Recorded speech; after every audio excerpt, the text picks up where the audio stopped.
Hello, everybody, and welcome to the Daily Objective brought to you by the Ayn Rand Center UK, where we talk about all things objectivism.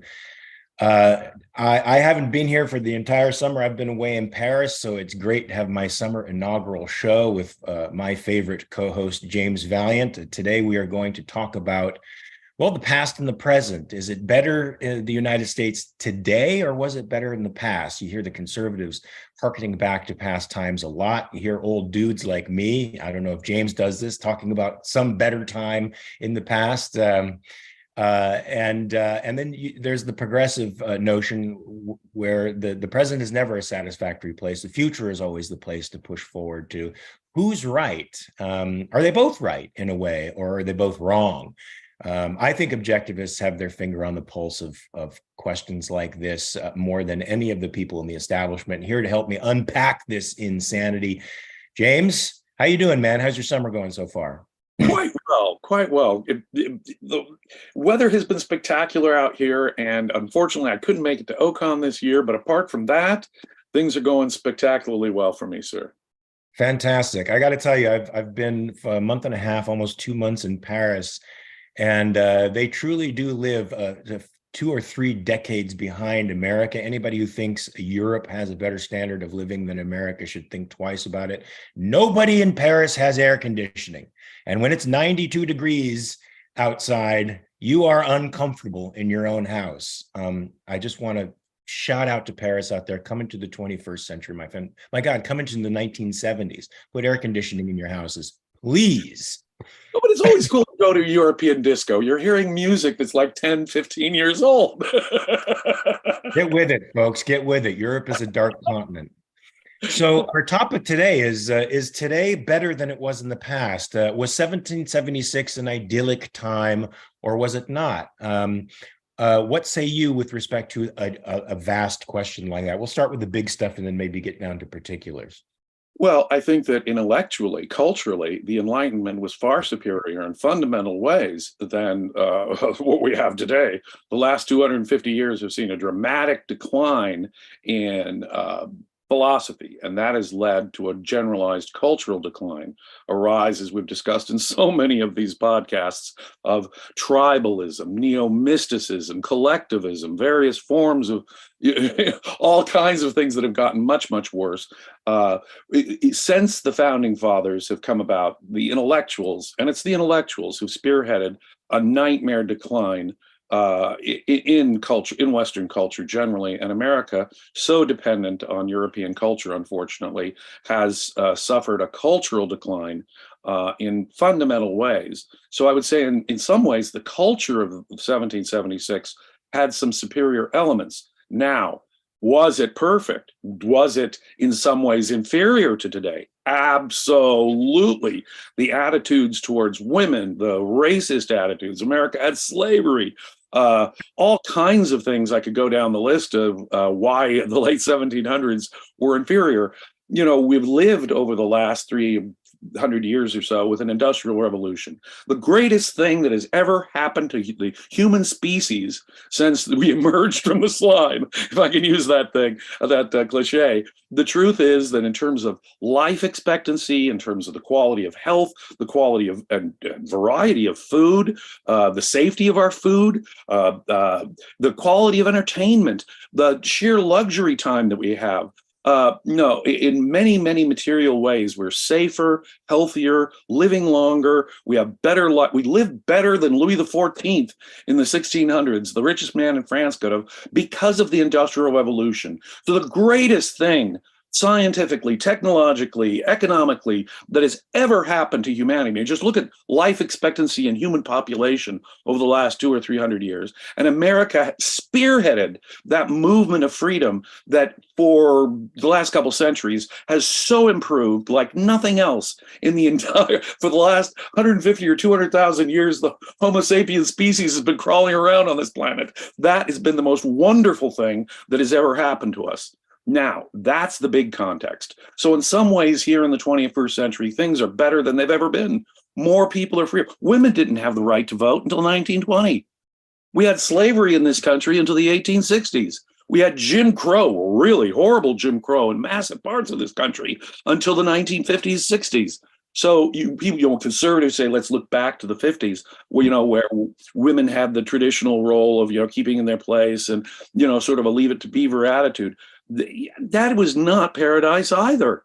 We needed, Ayn Rand herself was a kind of feminist. She positively reviewed The Feminine Mystique by Betty Friedan when it came out in the early 60s. We need to change that. So it's a mixed bag, is the way I would put it. Definitely a mixed bag. I wanted to address a couple of particular things and maybe a wider concept here. It seems to me that, as you said, the intellectual environment in the 18th century was better. Women didn't have the right to vote in the sense that there was no explicit right to vote, but that right was deferred to the states. And there were, I think, at least one state in the Union that did allow women to vote, provided they had property. Now, the reason behind that, and everybody thinks today voting is a right. I tend to disagree. I do think it should be a right of a citizen given certain qualifications, meaning an investment in the community, a tax-paying citizen.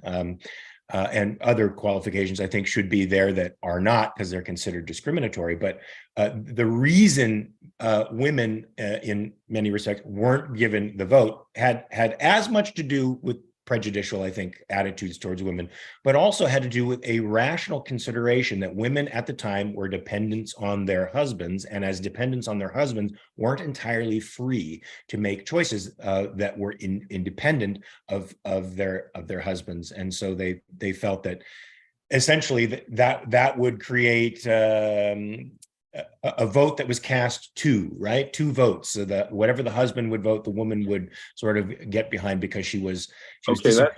You do see the sexism of that, right? That the wife is always going to. But you can extrapolate that to dependents today, as in welfare dependents who vote for their own legal privilege, right? Now there's actually. Yeah, okay, they're voting for their dependency. They're voting, and in other words, they have a financial interest. Correct. And likewise, I think on that, Mark, back at the time of the framing, there were actually states way back in the late 1700s that had women that had the right to vote. Did you know that? Yes. That's what I said. Women took away, and women themselves were part of the electorate that took away their right to vote. And you'd think, and of course, when the Equal Protection Clause amendment, the 14th Amendment, was passed in the wake of the Civil War, it said, no state shall deprive any person within its jurisdiction the equal protection laws. Now that covered women. That should have been boom right there. We shouldn't have needed the amendment that finally granted women nationwide, you're right, the right to vote in 1920 is when it happened. First time women could vote for president. But we shouldn't have needed to wait for that any more than we needed to wait, for example, for gay marriage to be regarded as a matter of equality. America set out with these wonderful, great ideas: freedom of speech, freedom of religious exercise, all kinds of wonderful things, even the Equal Protection Clause, but they were effectively gutted early on in their broad understanding. Frank Zappa, the old rock star, had a wonderful saying here that I really endorse. He said, "The Constitution of the United States may not be perfect, but it's better than what we have now." I think that has really been true of most of American history. America's been trying to live up to its ideals, its starting ideals. When Abraham Lincoln during the Civil War turned that war into a crusade against slavery, what did he do? He quoted the ideals of the Declaration of Independence. That guy Jefferson, who wanted to eliminate slavery 77 years earlier, he said, hey, wait a minute. Equality is what we started on, and we have to be consistent with that. So it's living up to those American ideals that has been really the challenge, and part of, it's a cliche to say that America is an ongoing experiment in liberty, and it is. And in many fundamental ways during my lifetime, however, the political situation has declined dramatically as a result of that philosophical decline that I described earlier. And so in some ways, that progress, in my view, is being arrested. In other ways, it's moving forward. So, for example, I think our attitude towards gays in America has dramatically improved. So while improvement is going on in social attitudes, and even the law is catching up to that, in my view, sodomy used to be against the law. Only in the 21st century were private sex acts made a constitutional right by the Supreme Court. So there's still improvement going on dramatically, but nonetheless, there's been dramatic decline, politically speaking. We can see that in the decline of America's economic dynamism and growth and increasing stagnation. But nonetheless, in the 21st century, we are materially, and in some ways, even in our personal freedom, way better off than they were in the 1700s. Absolutely, but this progress seems to be growing up alongside a fractured philosophy, right? So what do you think is happening? What accounts for the material growth of America, which is based upon political liberalism, and its philosophical and moral decline, simultaneous philosophical and moral decline, which is happening? Because this isn't an inevitable result of growth. Everybody's claims to think there's some kind of historical inevitability that once a state reaches a certain kind of power, crosses a certain kind of power and wealth threshold, it's bound to decline. I don't think that's the case. It's the case that we've seen advancement while simultaneous efforts are afoot to break down and reverse all of our progress. See, the left, why doesn't the left, for example, ever see our attempts to live up to our ideals in the Declaration as possibly the noblest experiment that's ever existed on the planet? All they seem to do is point out the fissures and fractures and imperfections. They're like Platonists who think that there's this ideal reality that exists out there somewhere. We're not living up to it, and their entire responsibility is to critique, and demoralize, as opposed to seeing us as, well, rather heroic, because we're attempting to advance the narrative of liberty throughout our own history. Yeah, they totally drop context. You were mentioning France, where you've just come back from. Now, some of my ancestors came from the British Isles and France, as I'm told, it doesn't much matter to me, but this is what my family tells me. And I look back and I say, well, would I rather live in France or England or Scotland or Ireland like my ancestors did, or America today? And the answer is pretty clear. Where would I rather be poor and just thrown out, in my underwear to survive? America. And this, I think, would apply to anybody with their ancestors, people who come from East Asia or South Asia, people whose ancestors come from Africa. And I really mean that in a very special way, because they were enslaved. They were the only group brought here against their will. And they were kept illiterate. They were kept in slavery, brutal slavery. Decades after that, talk about not living up to the American ideal, we passed the Equal Protection Clause, and immediately the Supreme Court says, oh, that doesn't mean anything. South can have Jim Crow, separate but equal is cool. And so for decades after that, they lived under this horrible legal discrimination. Now, despite all of that, I do believe tremendous progress has been made over my lifetime. And so I would ask even my African-American friends, where would they rather live? In the place that their ancestors lived, or would they rather live here in America? And dropping that context makes the left completely drop the reality of what makes America so great. But, the left is also worse than that in some ways. So is the right, frankly, in the same basic way. But for example, they've come to dislike material progress. They've come to dislike distrust scientific and technological progress. America started out as the nation of the Enlightenment, with this great confidence in reason, the power of the individualism. It started out with an implicit egoism, the equal right of everyone to pursue their own happiness. Wow, what an ideal. And so, of course, that liberated the profit motive, that liberated free market capitalism, this individual rights stuff, this right to pursue your own happiness stuff. That's what liberated all this material prosperity. So even as America And that affected America's psychology too from the start. So America had this rugged individualism built into it from the start in its attitudes. That attitude has only slowly died and decayed under the force of this negative, relentless philosophical neo-mysticism and subjectivism that's been pounded into us for the last 200 years. That has had an effect on the American sense of life. Europe and intellectuals who admired Europe is saturated with cynicism, and the intellectuals were cynical as well. And one of the things they considered naive was the characteristic of the American as the optimist, the rugged individualist. This is probably one of the most novel characteristics of the human personality in the history of the world. All right. There's no, and it was the one thing that sophisticates in Europe and sophisticates in academic circles despised about the American character. It's one of the things they made fun of with respect to, say, Ronald Reagan, who's in many respects embodied that American character.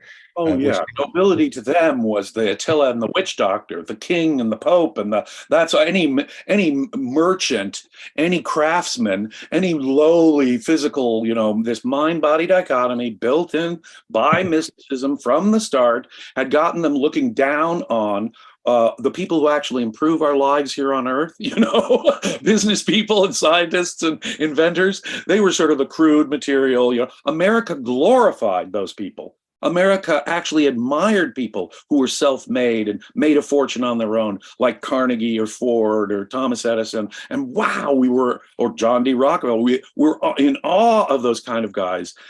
We had this Horatio Alger from rags to riches sort of myth built into us as part of our national psyche. And today, what do we have? A couple of presidents ago, we had Obama saying, "You didn't build that, Mr. Small Business Owner." So the exact opposite philosophy. We have a president of the United States in the 21st century stating clearly the moral opposite of America, individualism, at core. That's really shows the vivid decline of ideas, leading a vivid decline in politics. But it's that continuing American sense of life that kept America going great and is still what we're sort of riding on the fumes of, is the way I'd have to put it. I hope there's a wide enough segment of the population that understands what the American sense of life is explicitly. The Republicans, they understand that America is exceptional, but they state American exceptionalism in a jingoistic way that has to turn everybody off. Nobody in the what's that? First of all, it's usually based on mysticism when a conservative opens his mouth. It's God this, God that, family, and not individual at all. And I mean, my God, it's still a collectivist, living something great for some. How did John McCain put it? You have to live for something great, a cause greater than yourself. These conservatives are leaders of this mysticism and altruism that really underlies this collectivism. And so they've been, in a way, more profoundly undermining what it is to be America. It's a tribalist sense of nationalism that these conservatives now are advocating more and more. And Trump is just the most vivid example of this neo-tribalist conservatism that we see on the rise. Yes, I think what makes us unique and what we should remember and hold close to our heart on this day is that for the first time in human history, the individual was his own sovereign. And that was made possible by documents written by, yes, people who owned slaves, but who aspired to be better than they were and who enabled us to have the language and concepts to aspire to be better than we are now. Yeah, and they can attack Jefferson and they can attack George Washington as slave owners all they like. But anyone, illiterates might be allowed to this excuse.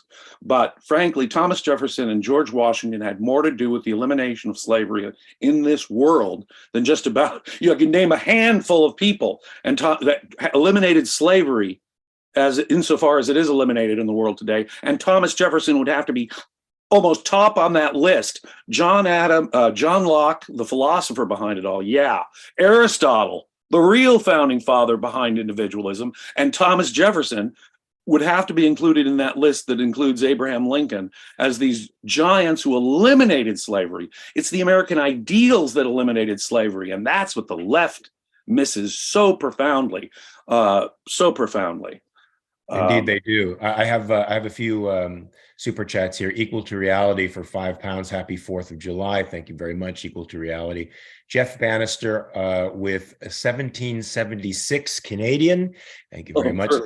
Happy Independence Day. Bonnie Bertrand for $5. Was the administrative state authorized or provided for in the Constitution? Happy Independence Day. I say no, I don't recognize anything like that in the Constitution through my study of it, but you probably know a great deal more than I do about that. So what say you? No, absolutely no. On many grounds, it's a violation of the Constitution. The powers of the federal government are specified in Section 8, Article 1 of the Constitution, and about 90% of what the government does is nowhere there specified, and in fact, clearly not specified in it. There's also all those things that violate the rights in the Bill of Rights, and that's all over the place. But more than that, the separation of powers was a critical part of the American government. Executive, legislative, judicial, and all of these administrative agencies are a total violation of that in the 20th century. All these alphabet agencies, they're all pernicious and unconstitutional on their face. And the Supreme Court, due to philosophical corruption, has completely struck out words from the Constitution completely. So it's not the Constitution of the framers at all. So the simple answer there is no. Indeed, and I agree with you. In fact, before we finish this conversation today, I want to talk to you about the Supreme Court decisions recently that the left is up in arms about. Now they're up in arms about it because it's 2023, a presidential election is coming up. They want to rouse their base. They want to throw red meat to their base, get them all salivating for quote unquote democracy. But I'm interested in your perspective on some of these things, because I actually think even though we probably don't agree with the philosophical premises behind the decisions, many of them are actually correct. I think they are leading us in the right direction. Whether or not the folks are on our page doesn't matter as much as that they're accidentally leading us in the right direction. Regina, member for 14 months. Happy 4th. Thank you, Regina. Kiana Pellegrino, $2. Happy 4th, everyone. Hi, Dad. Hey, what's up? Wes Stewart, $10. Hi from Ocon. There you go. Thank you, Wes. Roland Horvath, €2.49. Happy 4th, guys. Independence forever. Yes, I say that too. Liberty forever. That's what John Adams. Those were John Adams' famous last words, and they will be my last words, I hope, as well. Rhett, $1.99. Curb federal power like in the 80s. The 1780s. Now, what say you to that? Yes, but I actually think the 1780s were the opposite. It was an extension of federal power. There was a war between Jefferson and Hamilton about the way in which the government should go. Hamilton won. Jefferson had an ascendancy for a period of time, probably until about Jackson. But after that, it's been a Hamiltonian government and world. It's so much so that they've revived him. They've Lazarused him from the dead, made a musical about him, and he's the most admired founding father now. Now, this is a guy that believed in a sort of monarchy. He believed in a powerful state. He believed in many of the things that he believed in a Federal Reserve-esque system where debt should be monetized and used to, increase state power. So what say you to that? We went the Hamiltonian route. Was there less government in the 80s? I think that's when we started going down the wrong route. Well, I think it's a very complex matter. The Articles of Confederation had allowed each of the states to sort of engage in trade wars, set up tariffs and trade barriers against one another, and that had led to a great deal of trade chaos. And more than that, the Articles of Confederation required their Congress to do everything by unanimous vote, which made them very ineffective in doing anything. And an ineffective federal government might be a wonderful thing from one perspective, but it permitted the states to, in effect, their own bills of rights if they did have them. So in some ways, the federal Constitution represented a dramatic improvement in my mind. The Interstate Commerce Clause had one, said Congress had the power to interstate commerce, regulate interstate commerce. It had one purpose: to eliminate the state laws. It did not originally mean to authorize federal laws of any kind on the economy. Right. And before the Civil War, all it really was used by the Supreme Court was to knock down state laws that were protectionist.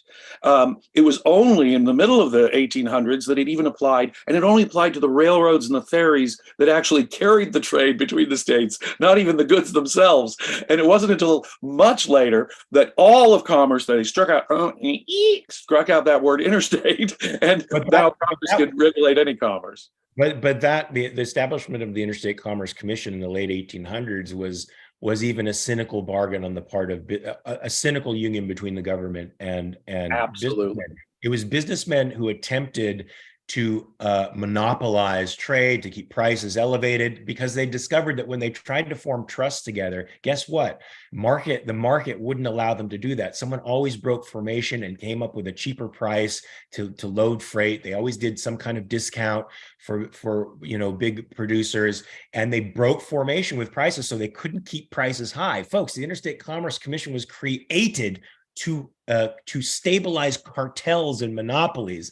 It was created for the opposite intention of what the clause of the Constitution was supposedly for, which was to open trade and to prevent states from onerously placing tariffs on others. And it was to create trade harmony, not cartels, not business cartels. Why is this lost in our historical narrative? Completely forgot. Oh, no, in fact, this is another big lie that's taught about American history. In nearly every single instance, all of these progressive moves, this progressive legislation, was actually a group of businessmen ganging up with the government to keep out competition.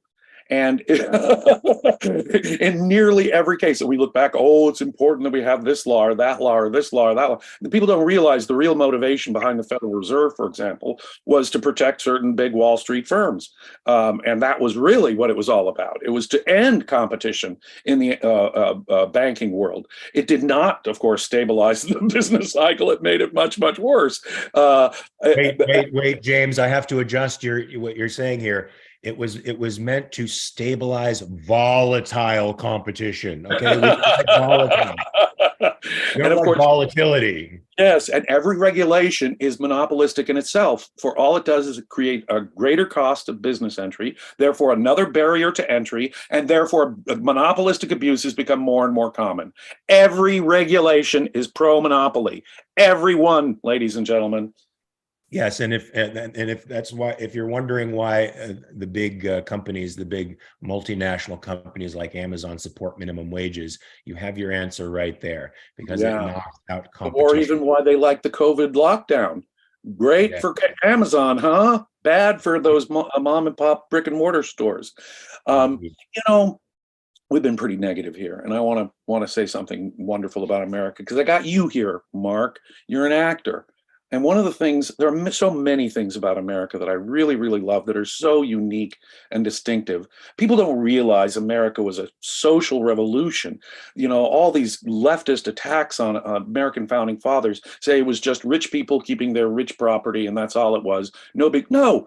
America was a revolution in secular government. The first time no established religion. They got rid of titles of nobility, entail, primogeniture, all that crap that eliminated the British class system. No offense to my British friends here at Ayn Rand Center UK, but by not having an established religion, no titles of nobility, no entail, all that, we avoided a class system that Britain had to overcome over the last 200 years, and they're still overcoming it. In any case, so many wonderful things about America, and one of the best and one of the most brutally and unfairly attacked has been Hollywood. Hollywood, my brother. It seems to me that in a couple of centuries, when the historians look back on this, they will see Hollywood, and people are going to laugh at me when I say this because the attacks on Hollywood have been so vicious and unfair. They will be looked back on like Florence, Italy during the Renaissance with Da Vinci and Michelangelo. I seriously believe that. A brand new art form was created, film, for the first time. It attracted the greatest artists from all over the world. George Balanchine from Russia, the best dancers, the best composers. If symphonic music survived through the 20th century, it survived in film scores, set directors, actors, writers. I mean, Ayn Rand, just to name one, Ayn Rand. But think of it, F. Scott Fitzgerald, William Faulkner, some of the best writers in Hollywood came to Hollywood in the 20th century. Think the Mona Lisas of our time have been Gone with the Wind and Casablanca. And centuries from now, when they look back on the great classic art of our time, it's going to be Hollywood, derided as commercial, crass, exploitative, every other thing you could call, it's too Hollywood, too fake, all that other stuff, all the crap that Hollywood gets, qua Hollywood. Now, as an objectivist, do I have comments about the nature of the culture and where it was headed? Yeah, but I look back on old movies, those are just a glorious golden representation of an earlier, better time where the American sense of life was more intact. See some of those films from the golden age of Hollywood and enter a different universe, a different spiritual universe, my friends. So I just want to give a shout out to Hollywood, much derided as commercial, crass, artificial, whatever else. It was the Florence, Italy of our time. Sometimes I've been known to criticize Hollywood for its lack of testicular fortitude, but you're right. When I see something like the series The Offer, for example, I am able to touch what makes Hollywood great, right? You see those producers going against the world, in essence, to create something dynamic and amazing that they only believe in. Nobody else in the world does, but they have such a powerful vision and such a strong drive to get that vision done that they let nothing stand in their way. That show, if you watch that miniseries, is a perfect testament to what I love about Hollywood. I love the maverick. I love the guy with the cashews to go against the grain and say, this is great. I don't care what you think. I'm making it. Why? Because I know it's good. And you know what? You're going to discover it's good too. So get out of my way and let me create. That's what makes Hollywood great. And yes, there are tons of Hollywood spectacles that are amazing and demonstrate an amazing sense of life that literally I could watch, and it's like putting an IV in my arm and nourishing my soul. I mean, I've been asked when I've gone on libertarian shows and conservative shows to knock on Hollywood, and I'm like, hey, man, screw you. I'm not going to knock on Hollywood. Hollywood may think I knock on it, but I love the men and women in Hollywood. I really do. As much as they disagree with me on basic principles, I haven't met a single one yet behind the scenes that doesn't love talking about this kind of stuff and isn't energized by these ideas. They see the dynamic truth behind objectivist ideas. They might not want to embrace them fully because they're not ready to yet, but their creativeness and their energy and their joie de vivre makes them see what we see to a degree. So as much as I'm going to hit Hollywood, sometimes I agree with you. They are the bomb, man. There's some great things about them. And they have been on the, I'm going to say this for good or ill, they have, in fact, the purpose of art, as Ayn Rand said, is not didactic, but this spiritual fueling with a metaphysical experience to concretize and so be able to emotionally experience our highest philosophical values. I do believe that's what art's about. But I also think that Hollywood, and a lot of leftists in Hollywood have pointed this out, that Hollywood has been on the cutting edge of social values and social change and improvement. We're talking about the American experiment of improvement, right? We've gone from a Hollywood that did present, in effect, minstrel show, offensive ideas way back when. But we also have films that were on the cutting edge of social issues that I think were important in the 30s, 40s, and 50s. Anti-Semitism, the Holocaust, feminism. I mean, issues about the very things that we're talking about were discussed in a cutting edge way that I think did help move the American culture forward in some ways.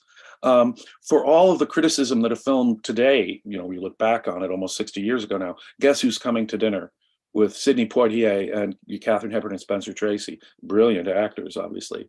And we look back and we say, oh, well, what a moment to capture racism. But actually, it was a benevolent, forward thing for America within that context.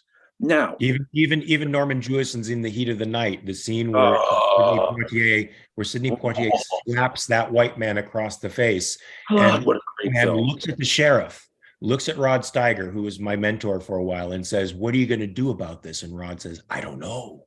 It was a beautiful moment where you see a dynamic between two people change, that we needed to see as Americans at that particular time in life. So that was a very powerful movie, made by a Canadian, I might say.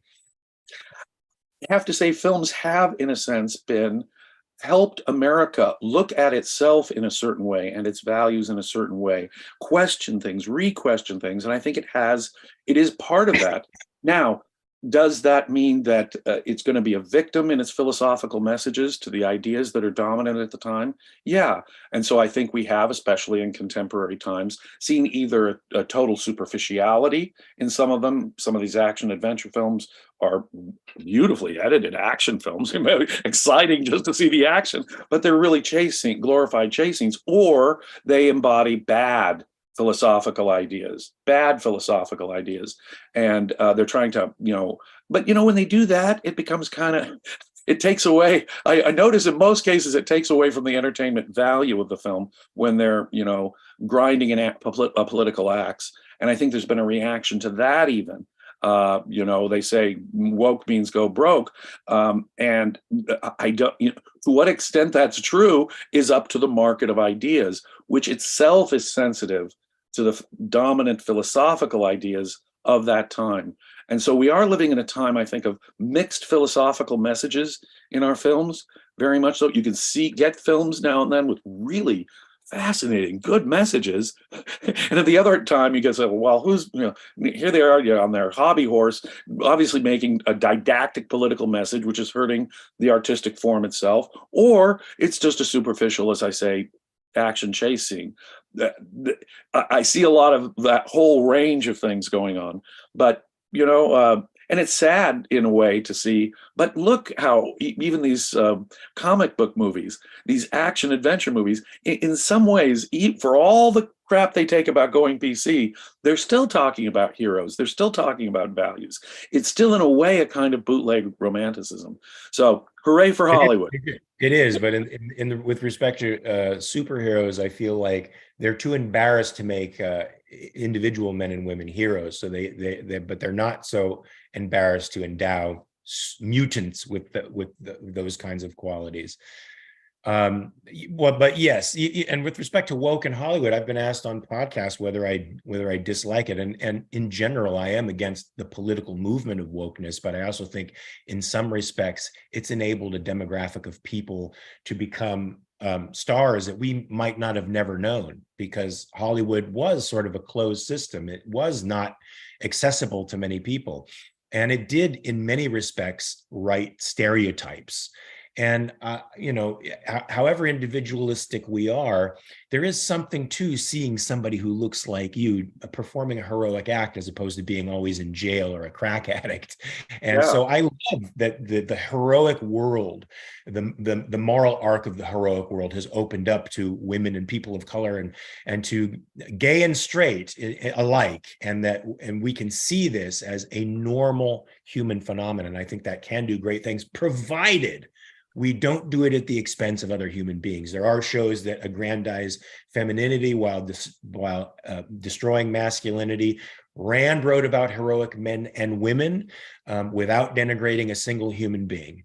So it's possible to be a hero without denigrating anybody else. Absolutely. And we can do that today. And hopefully some of the folks who are trying to present a more woke or aware message with respect to our own internal prejudices with other people can do that as well. Not diminish people, but make them grow. I want to talk to you really quickly about the Supreme Court decisions over the last few days, because I've seen a lot of hot Twitter activity from Dems, especially decrying the end of affirmative action. Now, I personally think any private institution can discriminate in any way they choose. That's my perspective. I don't think they should be barred by law from discriminating against white people or people of color or whomever they choose to associate with. That said, this seems like a step legally in the right direction, which is you legally can't discriminate against anybody for any reason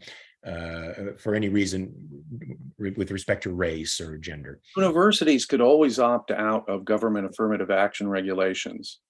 we have black colleges, we have women's colleges, we have religious, Hillsdale conservative religious school didn't want to, it opted out of, but you see, the government has basically financed most of the customers for universities.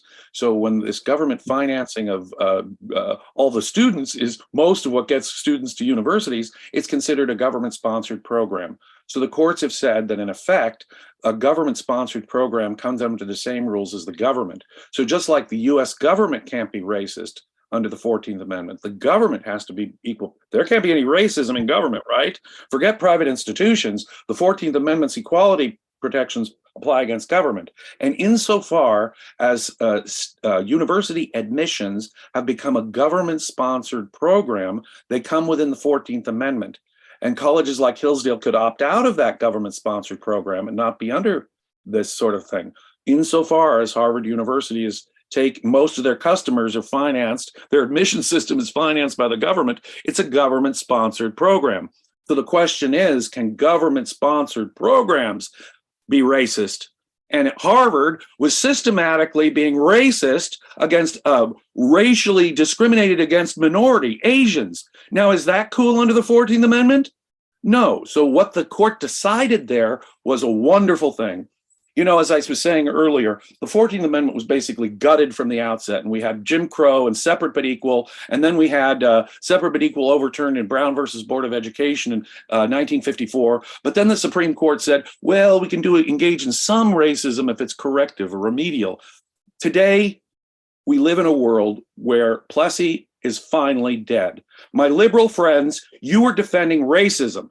You were defending an interpretation of the Equal Protection Clause that said government-sponsored programs could be discriminatory.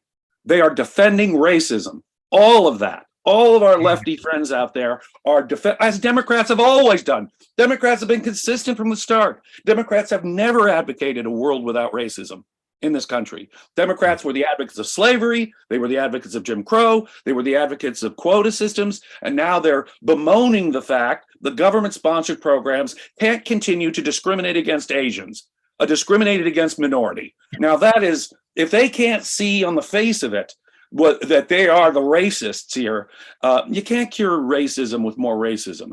Today, the 14th Amendment finally is a little bit like what it was meant to be. And Frank Zappa's goal is we're a little closer to Frank Zappa's goal. Amen to that. No, I think maybe a topic for a separate daily objective would be how it happened that that the Black community went from majority voting Republicans to voting Democrats, with the extreme depth of racist history within the Democratic Party. When I now see the Confederate flag associated with Republicans, when it in fact was a fully democratic movement. Separation with the United States of America, or the rejection of the Declaration of Independence, was a fully democratic movement. How this is happening is something we'll have to get into on some other show. I want to get to another Supreme Court decision, the decision to not forgive student loan debts.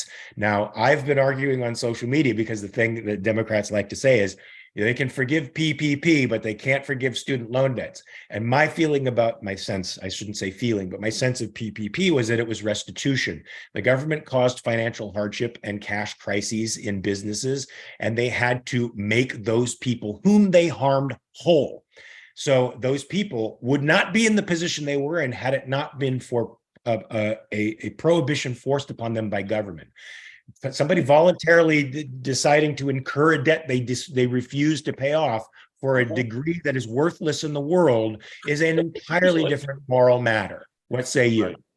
I say exactly that. Exactly that. I put a gun to your head and say, Mark, you can't work. And I say, well, I'll give you some money, though, so that makes it okay so you can't work. And now forgiving that is somehow, no. Not forgiving that under the appropriate circumstances would be the enslavement. But in any event, let's get to the legal question. They could under the law. The question is, did Biden have the authority to spend hundreds of billions of dollars, maybe trillions of taxpayer dollars without congressional authorization? The Constitution is very clear. No money shall be appropriated from the Treasury without Congress's approval, period. End of report. And so this would have been a huge fascist power grab. This would have been on our way to Caesar, a king, a monarch. Our Democrat friends here would, of course, complain if it were a Republican president with this dictatorial power. But the Democrats today have no problem signing over something so basic as the power of the purse strings from Congress to one man, the president. They are the ones who are advocating authoritarianism, dictatorship, a giant power grab. Unfortunately, none of the laws allow the president, about for college loans, give the president this authorization. He has to have that authorization from Congress. And what the PPP, they had that authorization. So it's a little thing like actually Congress authorizing it or not. In fact, 2 weeks ago, the Congress passed a bipartisan law, a bill that said, don't forgive student debt like you want to. Biden vetoed the bill. So against the will of Congress, he's still willing to spend billions of dollars. This would have been an authoritarian presidential power grab. And that's what our Democrat friends are advocating. Hey, but James, it would capture the 18 to 25-year-old vote. So it's worth it. Well, it was okay. So the Supreme Court also knew it would be. They knew from the outset. They knew, and is total politics. You're absolutely right. An attempt to buy votes, and I'm not sure a very effective one. But no, this is spoil system democracy at its most cynical, folks. Every time I see a Democrat, an establishment Democrat quoting and tweeting out there with respect to these with Supreme Court justices and then agitating for packing the court, I think you are the most cynical, corrupt group of politicians I have ever seen in my life. And that's saying something. So also the Supreme Court struck down gun control. Now, what say you to that? Well, I think it was fantastic. I think it was absolutely fantastic. Look, the Second Amendment is the Second Amendment. And it's meant, and its original intention was clearly meant to involve self-defense. You have a natural right to self-defense, Mark. In this world, that's got to include the right to have a handgun. It's that simple. And as the government becomes less and less competent at protecting me and my wife from physical violence when we go downtown, that right actually, in fact, it becomes more and more pressing, urgent, and important. So, yeah, on certain things, the Supreme Court has done, I think, and of course, it's not perfect. It's not on the correct philosophical base, usually. They've not gone as far as they should. For example, I don't expect private racism by public institutions that don't accept. Take for example hotels and restaurants. The Civil Rights Act will still apply against them. That battle is a battle we have yet to face and to take on. So I don't see that happening. So people who look at the affirmative action decision and say, "Hey, why can't Harvard be racist?" They're sort of dropping in context. What the Supremes decided was good, and we've still got a much bigger battle to go to undo those rules against private discrimination. Let the racists suffer from their own irrationality, and that is far more effective. You actually institutionalize more racism when you go this government law route. Indeed, and the objectivists are the only people saying something like this. The Republicans don't have the gonads, unfortunately. Well, this has been a most interesting conversation to me. We could probably go on for hours and hours and hours about which time period in American history is the best. I'm going to agree with you and say I would rather be alive here in the 21st century than any other place on Earth and any other time on Earth. As much as I love 18th century America, as much as I love the American Enlightenment, it was a most uncomfortable time to live in many respects. If I'm having issues in 21st century Paris, 18th century America would be a really, really hard place to grow up and live. So I'm grateful that their ideas enabled me to have the technological freedom, scientific advancement, and liberty that I have today. It's unique in the world. And I say today to everybody else who lives in America and abroad, that the American ideal is in fact the most exceptional idea and discovery. Literally, the discovery of liberty is the most exceptional idea in human history. Embrace it, love it, do not let it go, do not let the demagogues talk you out of understanding that fact. Amen, my brother, to every single word and comma. Yes. So, folks, I think that's it for the. Oh, wait, I have no upcoming shows today, so no announcements. Jonathan Honig for $9.99. Always great to see you, Jonathan, supporting the show. For everybody else out there, I wish you a very happy 4th of July. Hopefully, this holiday will become a worldwide phenomenon. I think it should. The Declaration of Independence has done more, as you said, James, for the advancement of liberty, the abolition of slavery around the world. And as it stands as a standard, a moral standard for governments everywhere of what proper government should be. And it should be a worldwide holiday. Hopefully one day it will be. If you and I are doing our jobs well enough, it will be. I want to thank you, James, for being here. You always teach me something new, and I can't wait to the next show with you. All right. Me too. Until that time, folks, always remember to check your premises. Peace.